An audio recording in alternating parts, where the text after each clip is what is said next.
Hello everyone, this is ABcreative. I hope you're all good. Well, I'm in a Christmas mood, so I've done the Christmas decorations, I've done the Christmas tree. So in today's episode, I'm planning to paint a snowy landscape. I hope you're going to enjoy it. Now, today I feel like painting something Christmas related again. After making this Christmas tree last video, lots of you saw, and decorating it, I've decided, well, it's time to do something else.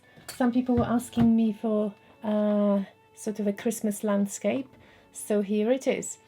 Now, most of you watching have seen me explain my paint mix 20 times, so I'm just going to get right into paint colors and straight into painting the piece. For anyone who wants to learn the exact ratios, I'll be putting an explanation at the end of this video. I'm going to use lots of leftover paints from my previous two videos, so I'm going to use all kinds of shades of blue. I'm going to use some paints by my Artscape, cerulean blue, phthalo blue, sky blue. I'm also going to use Arteza Payne's grey, electric blue, plus black. I'm also going to use titanium white. And I've got a few of my own mixes of blues that are like in little containers, diluted with white. So let's begin. This is my 11 by 14 Arteza's canvas. And I'm going to paint it actually landscape. Now I am going to pour all my blues across because I'm going to do a swipe.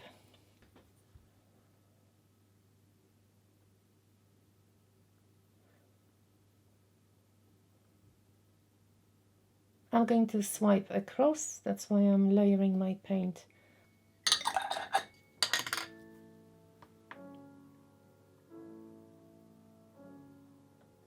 Not much of this color.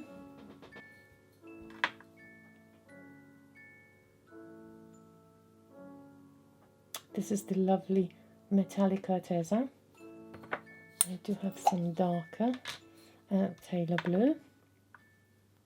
I'm kind of planning to leave the bottom part mainly white for the snow. Maybe just a tiny teensy-weensy bit of blue.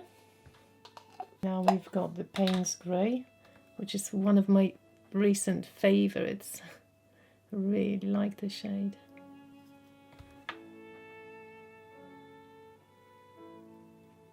I was first thinking perhaps I would use a bit of green, but at the moment I think I'll just stay with the blues and just make the background blue.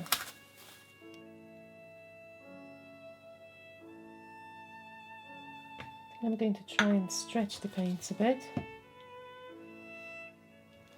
possible.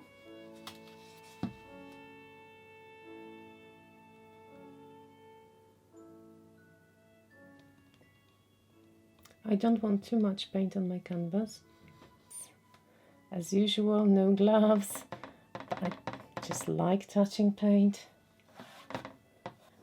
So this bottom part is going to be covered with white.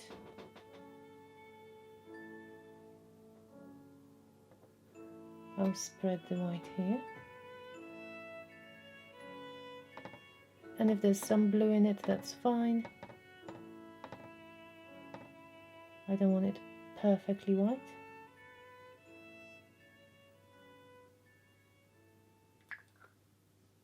I'm not sure what I'm doing at the moment. I'm just kind of creating some kind of a landscape here. And then I want to swipe this part. I did not add any silicone to my paints, to any of my paints. And now I'm kind of thinking that perhaps I wouldn't mind some cells in the background. Actually, I'm going to torch the paint first.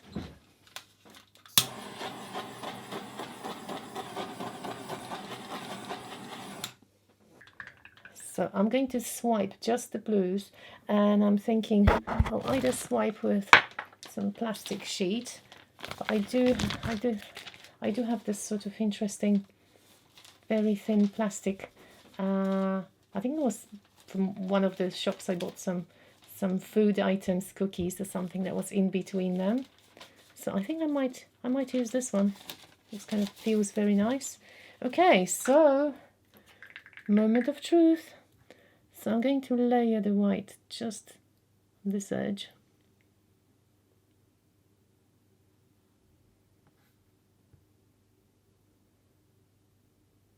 And I wonder what will happen.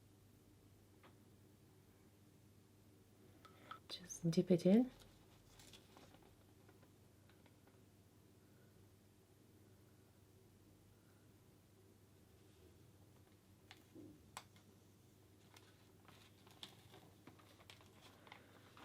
Is anything happening? I think I might go again because there's a bit too much white here. So I'll just dip it again.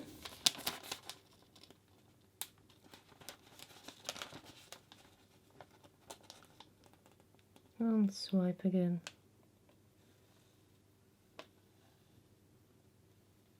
Oh, some really pretty colors. Wow. Well, even if there are no cells, well, let's see. Maybe they'll pop up. I'm not sure much is happening. So I might just add a drop of silicone and swipe one more time. So mixing it really well.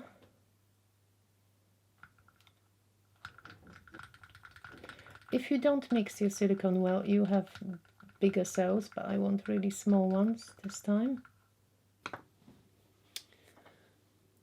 Okay, so again a bit of white. And I don't mind that this little sheet is actually covered with blue. Not much. So let's position it again here.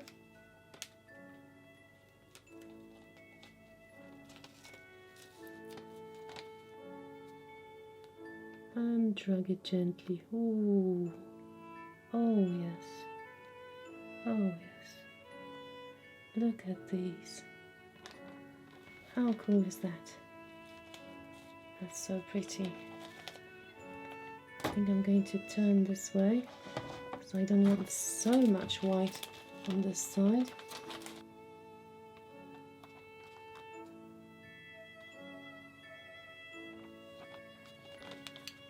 Oh yeah. Now I wish I didn't do it. Oh. Okay, let's just go over again.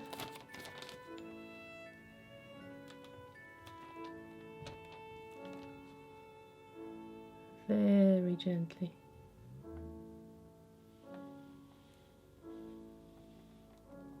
Oh yes, oh I like it. Okay, whew. That was good. So, I think I might fix the bottom part a bit.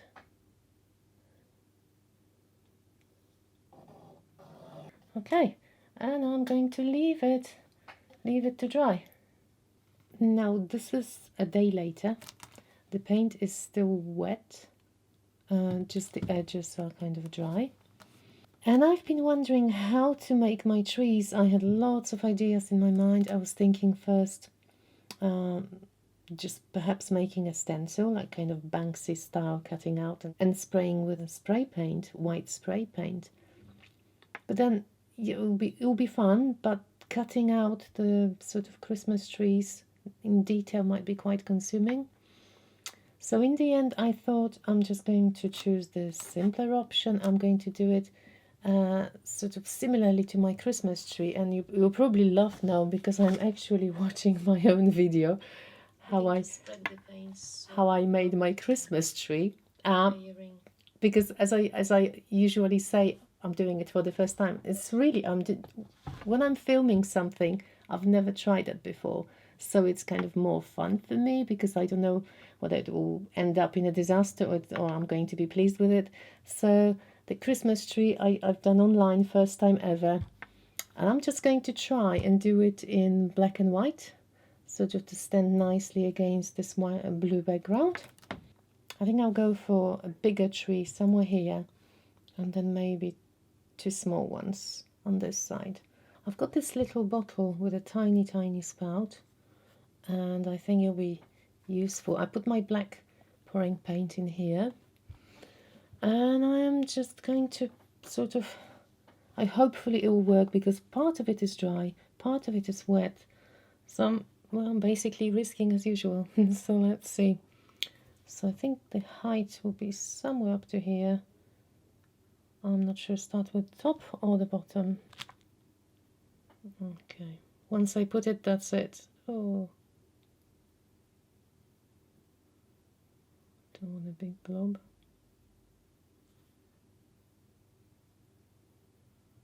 Paint underneath is pretty sticky. And it's wet. So once I position the black, that kind of stays there.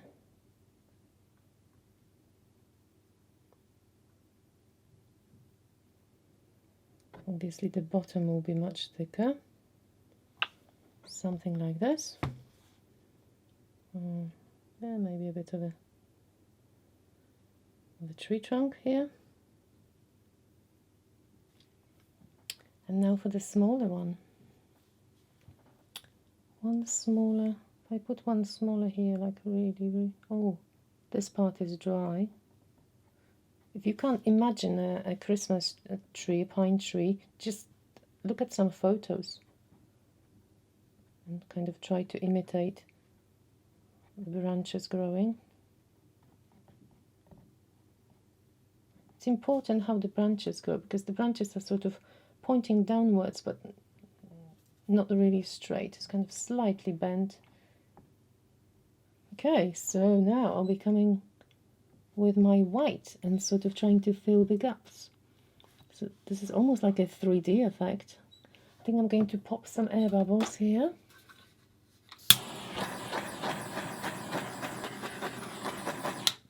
Which might create some interesting effects. So now perhaps I'll use another little container for the white paint to sort of position the snow. So time for a bit of white snow. I transferred my white into another bottle. So basically I'm trying to add white to the areas that are not black. And again, it definitely doesn't have to be perfect. I don't think it should be perfect. Just wiping the spout a bit. At the same time, I'm trying not to make it too grey. I don't want the white and black to mix, actually. Oh, I hope it's looking okay.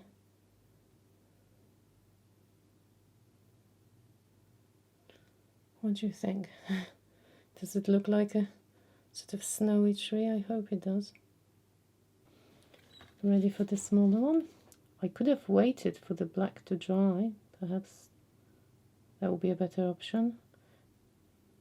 I think I might improve a few spots once it's dry, because I definitely don't want the white to become grey.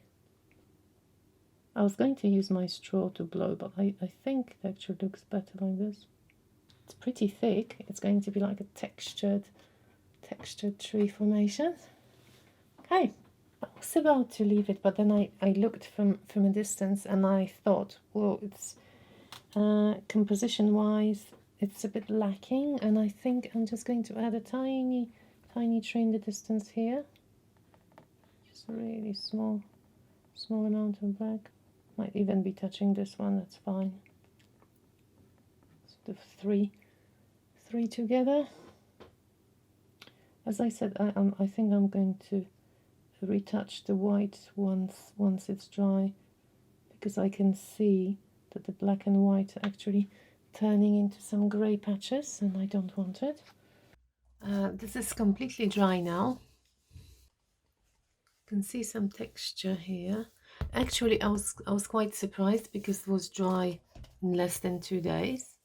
The trees were dry, even though they are quite thick comparing to the background. Now look at the cells. The sky is so pretty. So the last stage would be basically adding tiny bit of snow and sort of fixing my trees so that they look kind of more realistic. So I'm basically using my white and the same pouring mix, and just adding more snow in some places. And this little one requires some attention as well, even though this is kind of further in the distance, so it doesn't have to be so white. So I'm going to lighten up this section here, make it look more like a hill. At the same time, I'm trying to preserve as many of the cells as possible. Just a lighter shadow here might work well. Something like that. With this dark area that creates sort of a little hill. And again here I've got darker. This part is darker. So I'm trying to lighten up this section. So this is the hill in the foreground, and then there's a smaller one at the background. To make the hill stand out even more, I am using my Payne's Grey, and I'm adding a darker shadow just behind the line I created with my white paint. This is already darkish here, so I think I will leave this part. I think my trees should be casting some shadow actually, so I have to decide which direction, because I've got some darker bits going this way. So that's what I'm going to do. I'm just going to create a bit of shadow in one. It's important that they go in one direction, as if the trees were casting actually shadow. I think I'm going to paint, mix a bit of blue as well. That was Tailor Blue with my Payne's Grey for the shadow. I want a bit the shadow maybe slightly more blue than just grey. And a bit here, a bit more here. Because these are further, I'm using more Payne's Grey. I'm adding a bit of white here, just creating a really small hill in the distance, far away from my tree. So just a tiny bit of white makes a big difference. Look at this, just a little bit of a shadow, and then we've got like another layer of hills in the distance. Okay, oh well, I think I'm almost done. My snowy landscape is finished. I think I'm quite pleased with the hills and the shadows with the trees. I'm going to take you for a close-up now. I put the side lamp on to show you how glossy the background is. Like really shiny, and I think it must be the Liquitex added, because I did not varnish the piece. There's some cool effect. So the trees and the shadows. Actually the snow is not perfectly white. I quite like this sort of blue veins and patches of snow. Yeah, well, I hope you enjoyed the process. If you liked my video, please don't forget to press like and subscribe to my channel. Also, if you press the notification button, you will know when my new videos is coming. It will be lovely to see you at the premiere every Saturday at 5:45 Greenwich time. I can chat to you and I can answer many questions that you may have regarding pouring. Well, thank you so much for watching. Bye bye. So for those of you that are sticking around, here's my paint mix. Well, I make my own pouring medium, which is half water, half PVA glue. Another name for PVA glue would be Elmer's glue or wood glue. Then I mix my pouring medium with paint, 2/3 of medium, 1/3 paint. In the end, I add a dash of Floetrol, which constitutes 10 to 20% of the total volume.